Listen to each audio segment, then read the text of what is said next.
మోకాల నొప్పులకు ఎటువంటి సర్జరీ లేకుండా ఎపియాన్ పెయిన్ క్లినిక్ అందిస్తున్న అత్యాధునిక చికిత్స. సో అంటే ఏమంటారు మామూలుగా ఇలా మెయింటైన్ చేస్తూ రావడం ఏజ్‌ని కాకుండా ఈ ఫేస్ లిఫ్ట్‌లు, సర్జరీస్ చేయడం వల్ల ఏదైనా రాంగ్ అయ్యే ఛాన్సెస్ ఉన్నాయా? అంటే ప్రాపర్‌గా చేయకపోతే ఖచ్చితంగా రాంగ్ అవుతది. ఎలా అంటే ఇప్పుడు బోటాక్స్ ఇచ్చినప్పుడు ఎంత డోస్ ఇవ్వాలి? ఎక్కడ ఏ మజిల్ ఉంటది? ఎక్కడ చేస్తే ఏ రియాక్షన్ వస్తది? అనేది మనకు తెలిసుంటే అలా చేస్తే ఏం కాదు. అలా కాకుండా వెరీ హై డోసెస్ ఇచ్చి లేదు ఇవ్వకూడని చోట ఇస్తే అక్కడ మజిల్ డ్రాప్ అయిపోవడము ఇట్లాంటివి జరిగితే రివర్స్ చేయడం కష్టం. Okay. So next plastic surgery అంటూ ఉంటారు చాలామంది. సో కొన్ని సర్జరీస్ గాన్ రాంగ్ కేసెస్ ఉన్నాయి, సక్సెస్ఫుల్ అయిన కేసెస్ ఉన్నాయి. గాన్ రాంగ్ చాలా వరకు మనము ఆయిషా టాకియాని చూడొచ్చు, మనం హీరోయిన్ అండ్ హాలీవుడ్ లో కొంతమంది యాక్టర్స్ ఉన్నారు. ఇంకా అసలు సక్సెస్ఫుల్ అంటే Janhvi Kapoor is live example. And Allu Arjun గారు కావచ్చు, రామ్ చరణ్ గారు కావచ్చు, దుల్కర్ సల్మాన్ గారు కావచ్చు, వీళ్ళందరూ సక్సెస్ఫుల్ అయింది. ఎందుకు రాంగ్ అయింది అంటారు? అదే అంటే ఎవరికి ఎక్కడ ఎలాంటి ట్రీట్మెంట్ చేయాలి అనేది ఫస్ట్ డిసైడ్ అవ్వాలి. సపోజ్ ఇప్పుడు చిన్ తీసుకుందాం example. If you have wide చిన్, మనం ఎంతవరకు ఆ టిప్ అనేది ప్రామినెంట్ గా చేయాలి అనేది ఫస్ట్ డాక్టర్ కి ఐడియా ఉండాలి. అండ్ క్లయింట్ కి కూడా ఏంటి అంటే స్క్రీన్ మీద వాళ్ళు ఎలా కనిపించాలనుకుంటున్నారు అనే ఒక క్లియర్ పిక్చర్ ఉండాలి. సో దాన్ని మనం అసెస్ చేసుకోగలగాలి.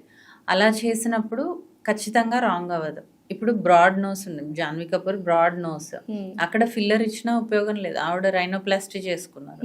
సో అలా ఎక్కడ ఏ ట్రీట్మెంట్ చేసుకోవాలి, ఎవరి దగ్గర చేసుకోవాలి అనేది ఒకటి. అసలు యాక్చువల్గా ఏదన్నా మనకు స్కిన్ అందంగా అవ్వాలన్నా, స్కిన్ రెజ్యువనేట్ అవ్వాలన్నా వెళ్ళే క్లినిక్ అండ్ వెళ్ళే డాక్టర్ ఇస్ వెరీ ఇంపార్టెంట్. మనకు కూడా క్లారిటీ ఉండాలి. ఇప్పుడు చాలా మంది ఏంటి అంటే వాళ్ళకి జాలైన్ ఉంది, నాకు కూడా కావాలి అని చేపించుకుంటారు. ఎందుకు కావాలి? అసలు నువ్వు ఎలా కనిపించాలనుకుంటున్నావు? కాస్మెటాలజీ అనేది ప్యూర్లీ పర్సనల్ థింగ్. అవును, అదేమి 100% ఎమర్జెన్సీ థింగ్ కాదు. సో మీకు ఇష్టం ఉండి మీరు ఎలా చేంజ్ అవ్వాలనుకుంటున్నారు అనేది మీకు ఒక పిక్చర్ ఉండి అది మాకు ఎక్స్ప్లెయిన్ చేస్తే అలా చేయడం ఉంటుంది. అండ్ చాలా మంది ఏం చేస్తారంటే హెవీ డోసెస్ ఒకటేసారి ఇంజెక్ట్ చేస్తారు. అలా కాకుండా మైన్యూట్గా ఇంజెక్ట్ చేస్తూ వెళ్తే సెషన్కి మళ్ళీ కొన్ని రోజుల తర్వాత రమ్మని మళ్ళీ కరెక్షన్ అలా చేస్తూ ఉంటే ఎక్సలెంట్ రిజల్ట్స్ అనేవి చూడాలి. లేజర్ హెయిర్ రిమూవల్ ట్రీట్మెంట్ అని ఉంటుంది కదా. సో చాలా వరకు like my personal experience I wanted to share with you. నాకు యూజువల్గా ఇలా చూస్తే ఇక్కడ కొంచెం స్కిన్ మీద బేబీ హెయిర్ ఎక్కువగా ఉండేది. తీయించేసుకుంటే అయిపోతుంది కదా, స్క్రీన్కి బాగా అనిపిస్తుంది కదా. ఐ వెంట్ డర్మటాలజిస్టే చెప్తున్నా, not even dentist, not even any other cosmetologist. Dermatologist దగ్గరికి వెళ్తే తను ఏం చెప్పారంటే లేజర్ ట్రీట్మెంట్ 6 సిట్టింగ్స్ చేయించుకోండి, ఆ తర్వాత ఒక 1 year 2 years మళ్ళీ వస్తుంది, మళ్ళీ you can go and have maintain చేస్తూ ఉండాలి. 6 సిట్టింగ్స్ అయిపోయిన తర్వాత కూడా నెక్స్ట్ మంత్ నాకు మళ్ళీ బేబీ హెయిర్ రాలేదు, థిక్ హెయిర్ రావడం స్టార్ట్ అయింది. సో అప్పుడు ఆ డెర్మటాలజిస్ట్ ఏమని సజెస్ట్ చేసి ఉండాల్సింది నాకు అని నేను అనుకుంటే, ఎందుకమ్మా బేబీ హెయిర్ ఉంది కదా, no need to go for అని చెప్పుంటే బాగుండేది అనిపించింది. Because I'm getting all thick hair. Okay, అయితే ఇందులో ఇప్పుడు 2 things ఉన్నాయి. ఒకటి ఏంటి అంటే పాత ఓల్డ్ మెషిన్స్ ఎలా ఉండే అంటే ఓన్లీ థిక్ హెయిరే తగ్గేది, థిన్ హెయిర్ తగ్గేది కాదు. సో ఇప్పుడు వచ్చిన న్యూ టెక్నాలజీలో చాలా ఫైన్ హెయిర్ కూడా మనం తగ్గించవచ్చు.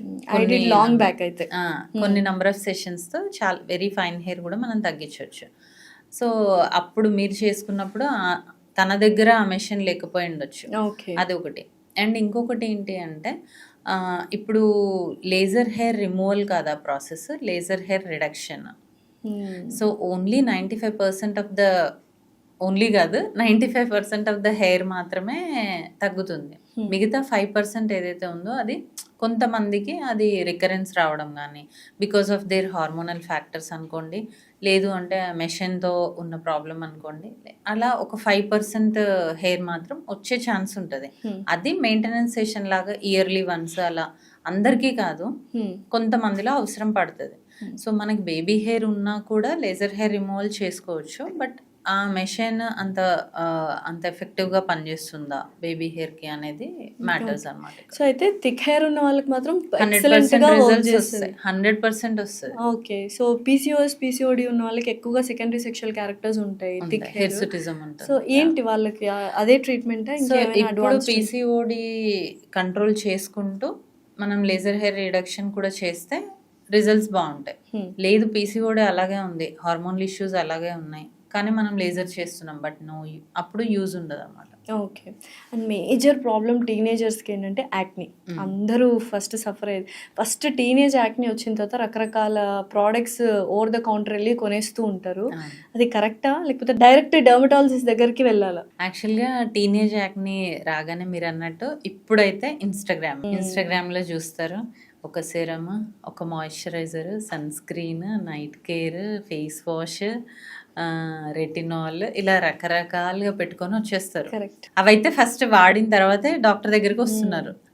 ఎందుకంటే ఈ మధ్యలో ఓపీకి వచ్చిన వాళ్ళని ప్రెసెంట్గా మీరు ఏం వాడుతున్నారు అంటే ఇంత పెద్ద లిస్ట్ ఉంటుంది, నేనే రాయనన్ని.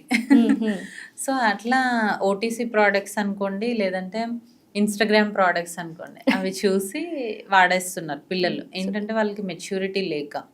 సో పేరెంట్స్ కూడా ఏంటి అంటే అవి నార్మల్ వెళ్ళే అనేసి వాళ్ళని చెప్పడంతో వాళ్ళు అలా ట్రై చేస్తున్నారు.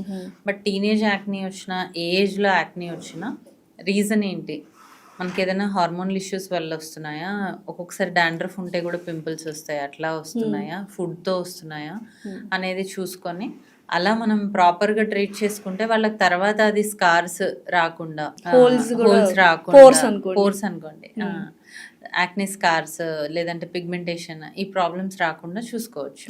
హోమ్ రెమెడీస్ యూజ్ చేస్తారు కొంతమంది, బేసన్ లేదంటే హల్దీ, అలా యూజ్ చేసి కూడా ఇంకా స్కిన్ డ్యామేజ్ చేసుకొని వస్తారు. అవును మ్యామ్, నిజంగా హోమ్ రెమెడీస్ యూజ్ చేయండి, బెటర్, చాలా సేఫెస్ట్ అంటుంటారు. బట్ చాలా మంది డాక్టర్స్ అది ఇంకా వర్సన్ చేస్తుంది అంటారు. ఎలా అంటే ఇంతకు ముందు మన చిన్నగా ఉన్నప్పుడు, ఇప్పుడు పస్చులర్ యాక్ని వస్తే టీనేజ్ లో ఏం చేసేవాళ్ళు, హల్దీ అప్లై చేసేవాళ్ళు. ఎందుకు అని అంటే హల్దీ యాంటీబయాటిక్ కాబట్టి. ఇప్పుడు కూడా మనం పస్చులర్ యాక్ని వస్తే ఓరల్ యాంటీబయాటిక్ అనేది ఇస్తాము, టాపికల్ కూడా ఇస్తాం. కానీ ఇప్పుడు వచ్చే హల్దీ ఎంతవరకు సేఫ్, ఎంతవరకు కెమికల్ లేకుండా ఉంది. సో ఆ కెమికల్ వల్ల, అందులో యాడ్ చేసే కెమికల్స్ వల్ల సైడ్ ఎఫెక్ట్స్ వస్తున్నాయి. దానివల్ల ఏమవుతుంది, వాళ్ళకి స్కిన్ అంతా ఇంకా డార్క్ అయిపోవడము, లేదంటే ఇంకెక్కువ పింపుల్స్ రావడము, ఇట్లా జరుగుతుంది. నేనేం చెప్తాను అంటే అవన్నీ అవాయిడ్ చేయండి. ఫస్ట్ డాక్టర్ని కన్సల్ట్ అయితే మీకు అది యాక్ని చాలా ఎక్కువ అవ్వకుండా చేయడానికి ఉంటుంది, అండ్ వచ్చినవి సేఫ్గా తగ్గించడానికి ఉంటుంది without any scar. Okay. So ఎటువంటి ఫుడ్స్ మనము తీసుకోవాలి యాక్ని వచ్చినప్పుడు, తర్వాత ఎటువంటి ఫుడ్స్ తీసుకోకూడదు? సో ఇప్పుడు హై గ్లైసిమిక్ ఇండెక్స్ ఉన్న ఫుడ్స్ అవాయిడ్ చేయమని చెప్తాం. లైక్ చాక్లెట్స్ కానీ, ఐస్ క్రీమ్, షుగరీ ఫుడ్స్ ఇవన్నీ అవాయిడ్ చేయమని చెప్తాం. అండ్ కొంతమందికి నాన్ వెజ్ తిన్నప్పుడు, అంటే హాట్ స్పైసీ మసాలా ఫుడ్స్ తిన్నప్పుడు ఎక్కువ అగ్రివేషన్ అనేది చూస్తాం. ఆ ఫుడ్స్ అవాయిడ్ చేయమంటాం. ఎక్కువ ఏం తినమంటాము అంటే fruits and vegetables, anti oxidant rich food, high coloured berries కానీ, క్యారెట్స్, ఇట్లాంటివి ఎక్కువగా తీసుకోమని చెప్తాం. వాటర్ ఇంటేక్ ఒకటి చూసుకోమంటాము. అండ్ మిల్క్ తీసుకోవచ్చా చాలా మంది అడుగుతారు. డైరీ ప్రోడక్ట్స్ ఏం చేస్తాయంటే సీబమ్ని ఇంకా ఇంక్రీజ్ చేసి యాక్ని అగ్రివేట్ అయ్యే ఛాన్స్ ఉంటుంది. సో డైరీ ప్రోడక్ట్స్ వద్దంటాం. సో యూజువల్గా చాలా మంది వేడి చేసింది కాబట్టి పింపుల్స్ వస్తున్నాయి అంటారు, దాన్ని తగ్గించడానికి మజ్జిగ తాగుతూ ఉంటారు. ఫర్మెంటెడ్ ప్రోడక్ట్స్ అది తీసుకోవచ్చు, గుడ్ బ్యాక్టీరియా ఉంటాయి కాబట్టి that is okay. Other than curd and మజ్జిగ, ఇవి చీజ్, పన్నీర్, బటర్, ఇట్లాంటివి అవాయిడ్ చేయమని. సో వన్ బిగ్ ఇష్యూ ఏంటంటే సన్ స్క్రీన్ గురించి. Is it a cancer causing agent or it is a protective agent for skin? So first sunscreen benefits చూద్దాము, తర్వాత cancer వస్తుందా లేదా చూద్దాం. సో సన్ స్క్రీన్ బెనిఫిట్స్ ఏంటి అంటే మనము ఎండ నుంచి యాంటీ ఏజింగ్ ప్రొటెక్షన్ ఒకటి, పిగ్మెంటేషన్ రాకుండా అండ్ సన్ బర్న్స్ రాకుండా మనం సన్ స్క్రీన్ అనేది వాడుకోవాలి. ఈవెన్ చిన్న పిల్లల్లో కూడా ఎందుకు యూస్ చేయమంటాము అంటే వాళ్ళు ఎక్స్పోజ్ అయ్యే సన్ కూడా ఇప్పుడు హెవీ ఉంది కదా, మన అప్పుడులా లేదు. సో దానివల్ల వాళ్ళకి ఏమవుతుంది, సన్ ర్యాషెస్ రావడం ఉంటుంది. వాళ్ళకు కూడా స్కూల్కి వెళ్ళే పిల్లలకు కూడా అప్లై చేయమని చెప్తున్నాం. ఎందుకు ఇది క్యాన్సర్ కాజింగ్ ఏజెంట్ అనే న్యూస్ వచ్చింది అంటే సన్ స్క్రీన్లో 2 kinds ఉంటాయి, physical and chemical. Physical sunscreen safe for everyone. ఎందుకు అంటే only upper layer of the skin వరకు మాత్రమే పనిచేస్తుంది. సో అందుకని physical sunscreen even if you are pregnant, lactation, kids అందరినీ యూజ్ చేయమంటాం. Even if you have sensitive skin, కానీ chemical sunscreen ఏం చేస్తుందంటే స్కిన్లోకి అబ్జర్వ్ అవుతుంది. So those who are having very sensitive skin, లేదు అంటే చాలా ఓపెన్ ఉంది అంటే అబరేషన్స్ ఉన్నాయి, ఓపెనింగ్స్ ఉన్నాయి, ఫిజర్స్ ఉన్నాయి, అట్లాంటి స్కిన్ ఉన్న వాళ్ళకి, very mild and sensitive skin ఉన్న వాళ్ళకి ఈ sunscreen, chemical sunscreens వాడడం వల్ల అది మనకి ఇంటర్నల్గా అబ్జర్వ్ అవుతాయి. అప్పుడు అది లోపల రియాక్షన్స్ వచ్చేసి క్యాన్సర్స్ వచ్చే అవకాశం ఉంది అని. అందులోనూ కొన్ని కెమికల్స్ ఆక్సిబెంజోన్ అలాంటివి. ఓకే. సో ఇది SPF ఉంటుంది కదా, సో ఇది 50 వాడాలా 30 వాడాలా? SPF అంటే సన్ ప్రొటెక్షన్ ఫ్యాక్టర్. మనకి ఇప్పుడు సన్ నుంచి వచ్చేవి అల్ట్రావైలెట్ రేస్, అందులో UVA UVB అని ఉంటాయి. SPF అనేది ఏంటంటే UVBకి ప్రొటెక్షన్ అన్నమాట. సో మనకి 30 ఉంటే 90% ప్రొటెక్షన్ ఉంటుంది, 40 ఉంటే 95% ఉంటుంది, 50 ఉంటే 99% ఉంటుంది.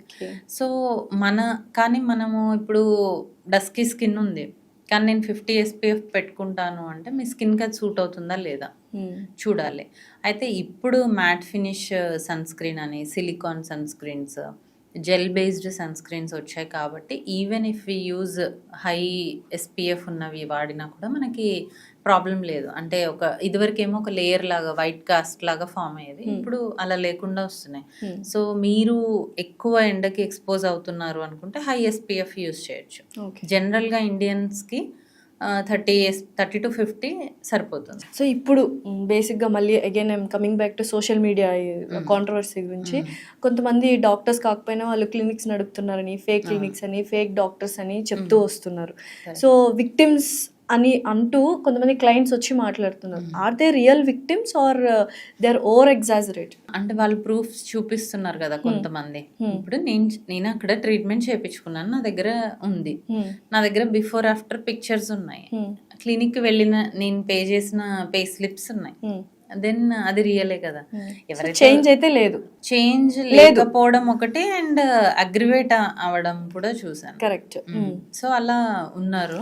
మరి ఫేకా అంటే కొంతమంది ఊరికే వీడియోస్ చేస్తున్నారు వితౌట్ ఎనీ ప్రూఫ్స్, అది మనకు తెలియదు. కానీ కొంతమంది మాత్రం బిఫోర్ అండ్ ఆఫ్టర్ నేను ఇలా ఉన్నాను, ఇలా అయ్యాను, నా దగ్గర పే స్లిప్స్ ఉన్నాయి, అంటే నేను పే చేసిన స్లిప్స్ ఉన్నాయి అనేది మాత్రం చూపిస్తున్నారు. So before and after no results ఉన్నప్పుడు, ఆఫ్టర్ లంసమ్ అమౌంట్ ఇచ్చిన తర్వాత కూడా నో రిజల్ట్స్ ఉన్నప్పుడు అక్కడ యాక్చువల్గా రాంగ్ ఎవరు జరిగి ఉంటుంది? అంటే క్లినిక్ వాళ్ళదా, డర్మటాలజిస్ట్, లేకపోతే తను ఏదైనా మెయింటైన్ చేయడమో ఫాలోఅప్ చేసుకోవడమో రాంగ్ చేస్తుంటారు? ఇప్పుడు ఎలా ఉంటుందంటే మనం ఇందాక చెప్పుకున్నట్టు 100% అందరికీ పాజిటివ్ రిజల్ట్సే రావు. ఇప్పుడు మనం నెగిటివ్ అంటే ఇంకా ఎగ్జాగరేట్ అవుతుంది ప్రాబ్లం. ఇప్పుడు యాక్నీ కోసం వెళ్ళారు కానీ ఇంకా పింపుల్స్ వస్తున్నాయి, ఎక్కువ వస్తున్నాయి. అప్పుడు నేనైతే ఏం చేస్తాను, ఎందుకు వస్తున్నాయి, ఈమెకి ఏదైనా హార్మోనల్ ఇష్యూస్ ఉన్నాయా, లేదంటే ఈమెకు నేను చేసిన ఈ పర్టికులర్ ట్రీట్మెంట్ పడట్లేదా, నేను ఇంకొక ట్రీట్మెంట్కి షిఫ్ట్ అవ్వాలా అనేది చూస్తాను. ఇప్పుడు అది డాక్టర్స్ అయితే అలా చూస్తారు.